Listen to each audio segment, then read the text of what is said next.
Okay, Miss Willoughby here. I'm going to show you how we simplify fractions, starting with the fraction 4/12. If I have 4/12, I know that to simplify this number, I need to find a number that both of these numbers can be divided by. Because I want to make this number smaller, simplified, it needs to be divided. So I'm going to organize my work by finding what do both 4 and 12 have that they can be divided by, because I know it needs to be the same top and bottom number. So when I think about my 4s, I always start with 1. I know 1 times what is 4? That would be 4. I know it's an even number, so 2 will go in.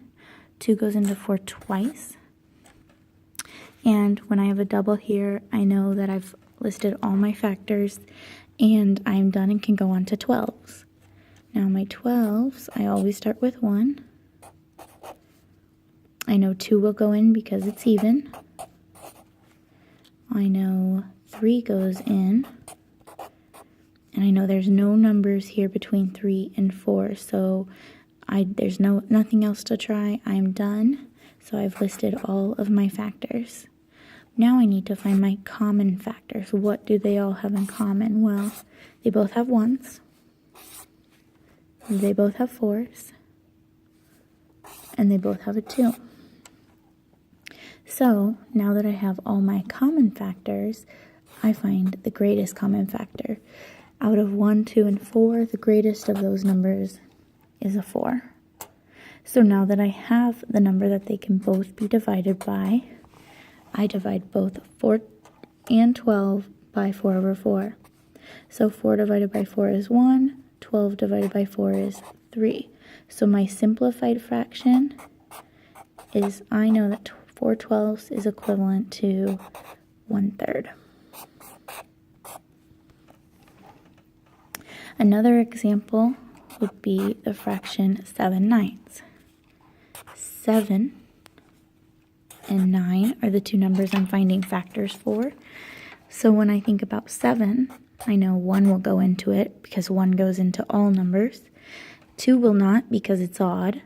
3 does not. 4 does not. 5 does not, 6 does not, and I already have 7 listed, which means I've closed that gap. I know there's no other number, so 7 must be a prime number since it only has one factor pair.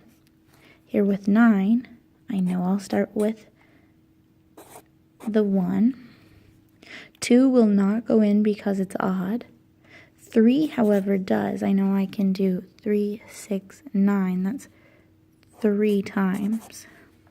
Because I have a double, I know I'm done.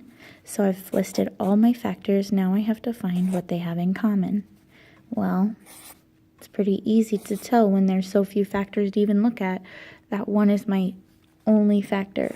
So when finding the greatest common factor, my only factor is 1. So if I take my fraction, 7/9, and divide it by my greatest common factor, I know that when I divide something by 1, just as when I multiply it by 1, nothing's actually changing. So my fraction was already in simplest form.